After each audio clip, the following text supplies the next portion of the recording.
All right, welcome back. Before, in fact, we take this discussion forward, I'm going to go to the big screen and try and address some of the frequently asked questions, which have, of course, been coming through. There's been an influx of questions on what does this reform actually really do and what does this mean, the GST 2.0.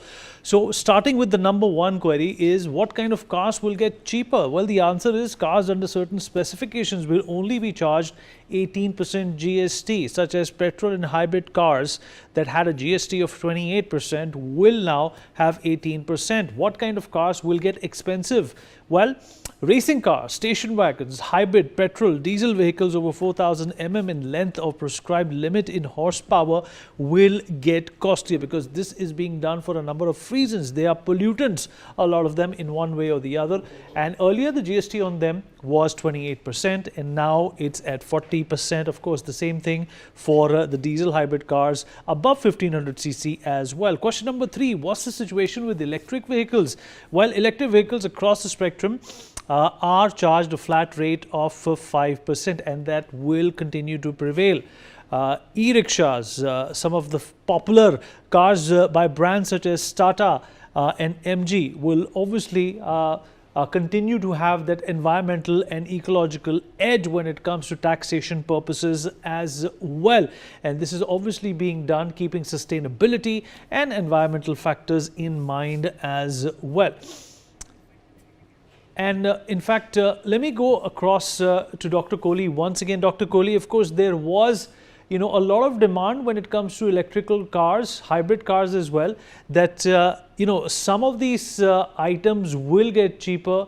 The taxes on them will be rationalized because obviously electric is the way forward. How are you placed when it comes to the, government outlook of all these, tools that can minimize environmental pollution and basically take care of sustainability as well?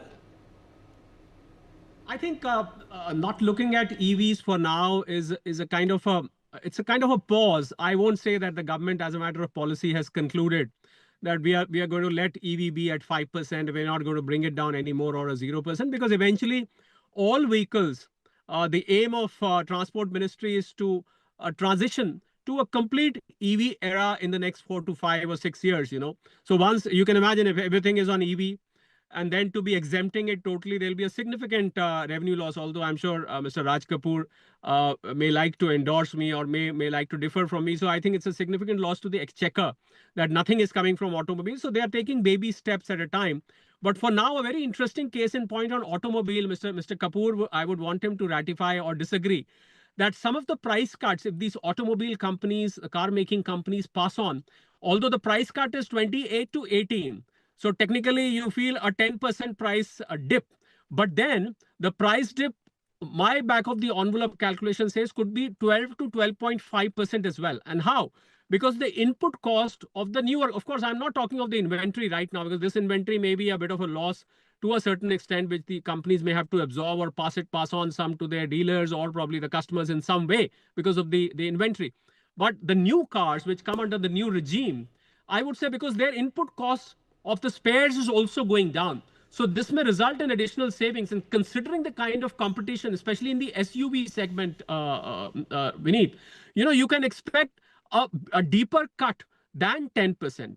I really don't expect car companies to play mischief and not to pass on to customers, because there's cutthroat competition. So for EVs, I think the roadmap is clear. We can wait for some time.